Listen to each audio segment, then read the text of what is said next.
first scream was too faint for the cattle to stir. The second tore across the desert night like a knife. She stumbled through the sagebrush barefoot, her torn dress clinging to her blood-stained skin. Every step left a trace in the dust, a streak of red, a mark of pursuit. Her wrists were raw from rope, her breath ragged, her swollen belly heavy as an anvil. Behind her, torchlight flared and voices carried through the dry wind. They were close. She fell once, her knees splitting open on the rocks, but she forced herself upright. The stars swam above her eyes, blurred by sweat and tears. She whispered to the darkness, almost to herself, "Please, don't let them take my baby." By the time she reached the fence line of a lonely ranch, her body was no longer her own. Her legs buckled, her hands clawed the dirt as if she could dig a grave for herself before they found her. Then came the sound of hooves, steady and heavy. A figure dismounted, a man weathered by years, his silence heavier than words.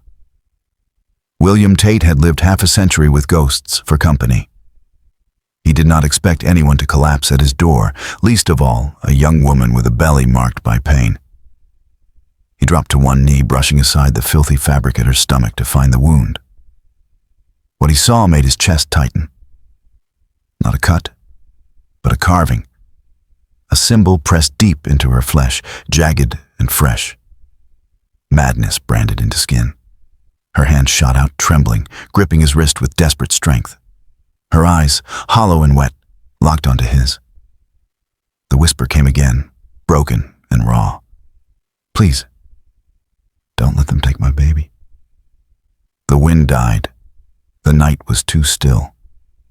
He knew that silence. It meant riders were close. And if they carried torches, they would soon find his fence line. The torches grew brighter beyond the ridge. Voices carried, drunk with cruelty. Will gathered the woman into his arms. She weighed less than the sacks of grain he hauled each winter, her body nothing but bones, blood, and the heavy swell of unborn life. The symbol carved into her belly haunted his eyes. No man sane would do that. No father should. He pushed open the cabin door with his shoulder, the old boards groaning under his boots. Inside, the smell of wood smoke and old pine wrapped around them. He laid her on his bed, the only bed in the cabin, the sheets rough but clean. She trembled even in sleep, whispering words that slipped between sobs. "He will come. He will come for me."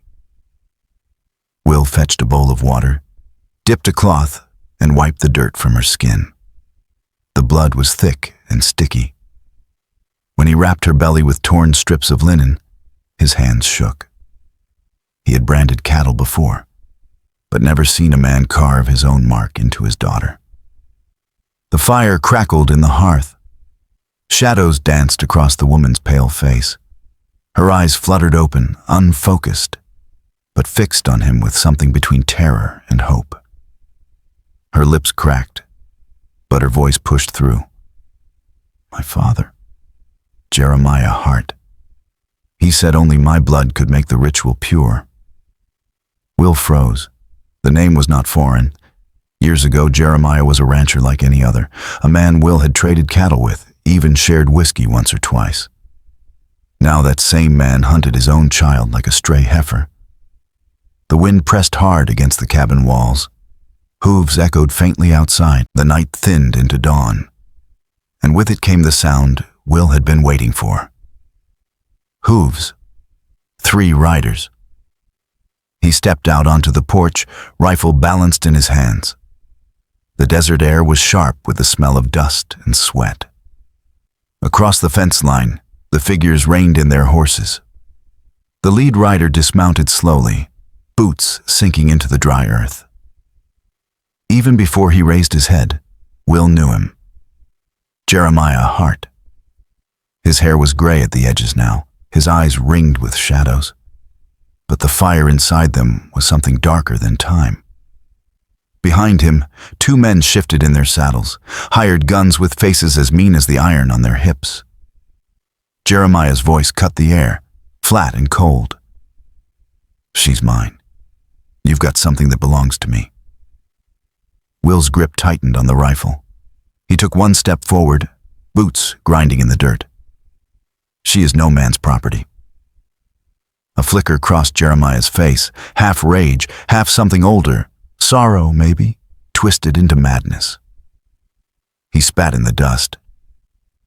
You'll die for this, Tate. You'll lose everything you have. The hired gun to Jeremiah's left moved first. His pistol flashed in the rising sun. The crack of the shot split the morning. Will dropped low, fired back, and the man tumbled from the saddle into the dirt. The second charged forward, revolver drawn. Will's rifle barked again. The man spun backward, chest smoking, his scream swallowed by dust. Will staggered as a bullet grazed his shoulder, blood soaking into his shirt. He gritted his teeth, the rifle steady as stone, and aimed square at Jeremiah.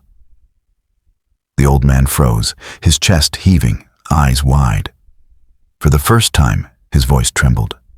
Hand her over, and no more blood has to be spilled. From the cabin, the woman stumbled onto the porch, pale and trembling. Her voice cracked the silence.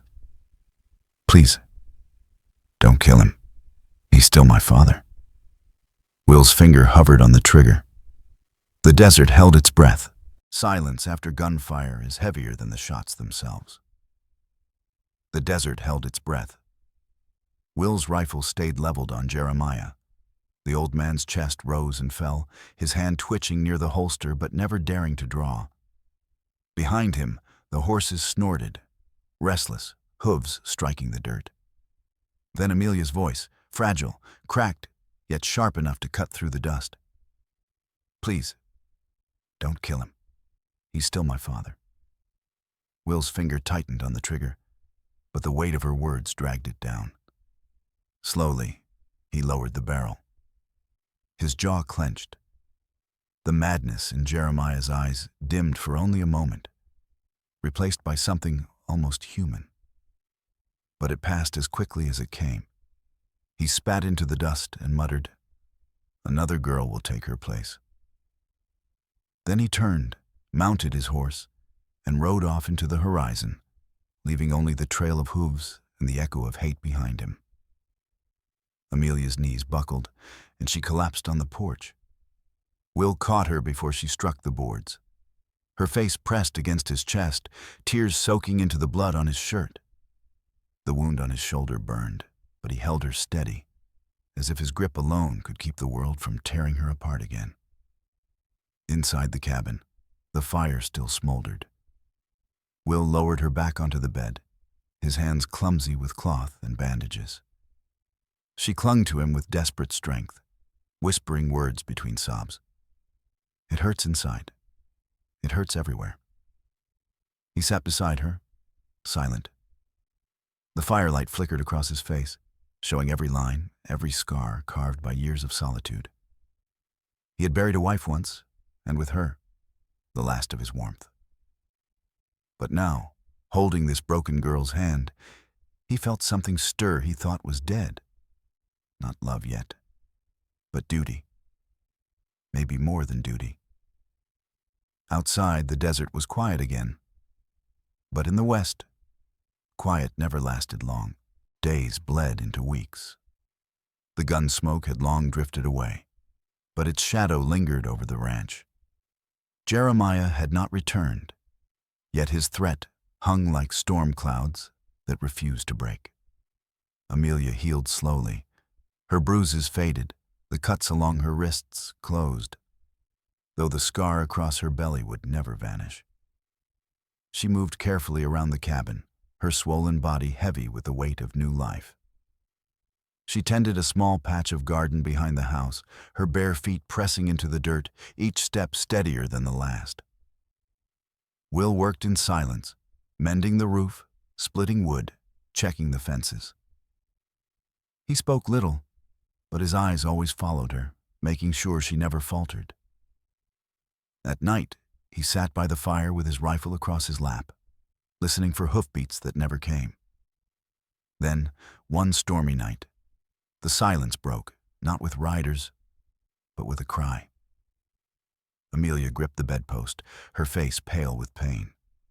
Hours of agony tore through the cabin until the cry of a newborn split the darkness. A girl, small, fragile, but alive. Amelia cradled her against her chest, tears spilling down her face. She looked to Will, her voice trembling but strong. Her name is Hope. The rancher took the infant in his calloused hands. Tiny fingers curled around his thumb, and for the first time in years, something melted inside him. The ghosts of his past stepped back, leaving room for something new. Amelia lay back, exhausted, but her smile carried a truth words could not. "It doesn't hurt inside anymore," she whispered. Will sat beside her, the firelight flickering across their faces. Outside, the desert stretched silent under the storm. The threat of Jeremiah still lingered, the scars would never leave. But inside that cabin, life had begun again. And maybe that is the lesson, that even in the harshest land, with scars carved deep into the flesh, hope can still take root. So tell me, if you were standing in Will's boots, rifle in hand, would you have pulled the trigger? If this story touched you, like this video and subscribe so you don't miss the next Wild West tale.